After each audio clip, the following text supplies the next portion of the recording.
வணக்கம். நான் ஜோதிட முனைவர் டாக்டர் ஏ ஜெகதீசன். இன்றைய பதிவில் நம்ம பார்க்க போறது ஆண் மூலம் அரசாலுமா, பெண் மூலம் நிர்மூலமா, இதனை பற்றிய விரிவான பதிவை பார்க்கலாம். பொதுவா ஆண் மூலம் அரசாலும் அப்படிங்கிறது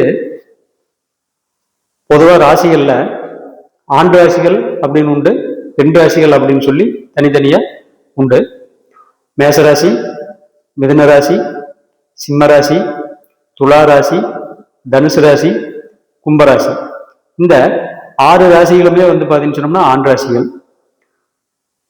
ரிஷபராசி, கடகராசி, கன்னி ராசி, விருச்சிக ராசி, மகர ராசி, மீன ராசி, இந்த 6 ராசிகளுமே பாத்தீங்கன்னு சொன்னோம்னா பெண் ராசிகள். இப்போ ஆண் மூலம் அப்படிங்கிறது ஆனி மாசம் வரக்கூடிய மூல நட்சத்திரம். அதாவது சூரியன் மிதுன ராசியில் இருக்கும்போது அது ஆனி மாசம். அந்த ஆனி மாசத்துல வரக்கூடிய மூல நட்சத்திரத்துக்கு பேரு தான் ஆண் மூலம் அப்படின்னு பேரு. இந்த மூல நட்சத்திரம் எப்பவுமே பாத்தீங்கன்னு சொன்னோம்னா பௌர்ணமியை ஒட்டியே தான் வரும். அதாவது அந்த பௌர்ணமி திதியிலேயே தான் வருமுங்க.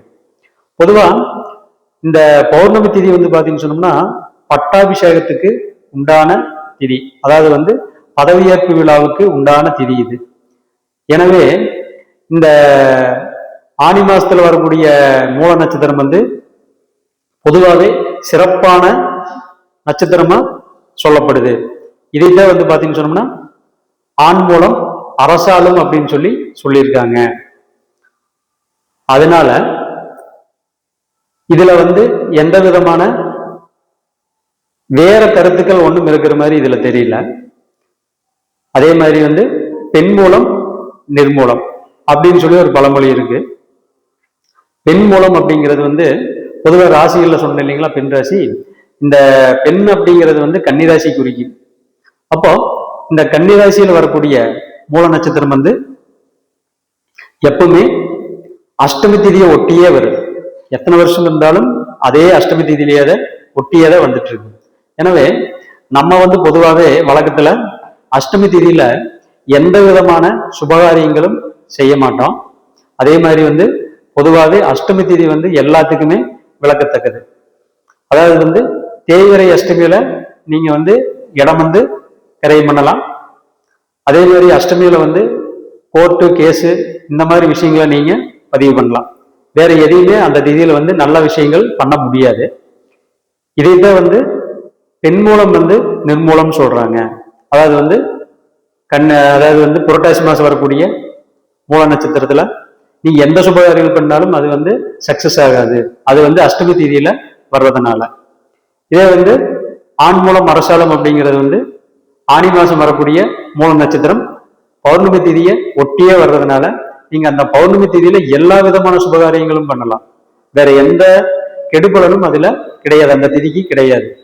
அதனாலதான் பாத்தீங்கன்னு சொன்னோம்னா அந்த பழமொழி சொல்லியிருக்காங்க. மற்றபடி நீங்க ஒரு மூல நட்சத்திர பொண்ணை கல்யாணம் பண்ணிட்டு வந்தீங்கன்னா அந்த பொண்ணுனால அந்த குடும்பம் எந்த வகையிலுமே பாதிக்காது. அதே மாதிரி நீங்க ஒரு ஆண் மூல நட்சத்திரத்தை பிறந்த பையனை கல்யாணம் பண்ணிட்டு போனீங்கன்னா நீங்க கோட்டை கட்டி ஆளவெல்லாம் முடியாது. அவங்க சொன்ன காரணம் இதுதான். இதுக்கு பாத்தீங்கன்னு சொன்னா எந்த விதமான உள்நோக்கமும் கிடையாது. இதுல பாத்தீங்கன்னு சொன்னோம்னா வேற எந்த பாதிப்பும் இல்லை. அதனால நீங்க தாராளமா மூல நட்சத்திரத்துல பிறந்த பொண்ணை கல்யாணம் பண்ணலாம். அதே மாதிரி அதனால எந்த விதமான கெடுதலும் வராது. நீங்க மூல நட்சத்திரத்துல பிறந்த ஆணையும் கல்யாணம் பண்ணிக்கலாம்.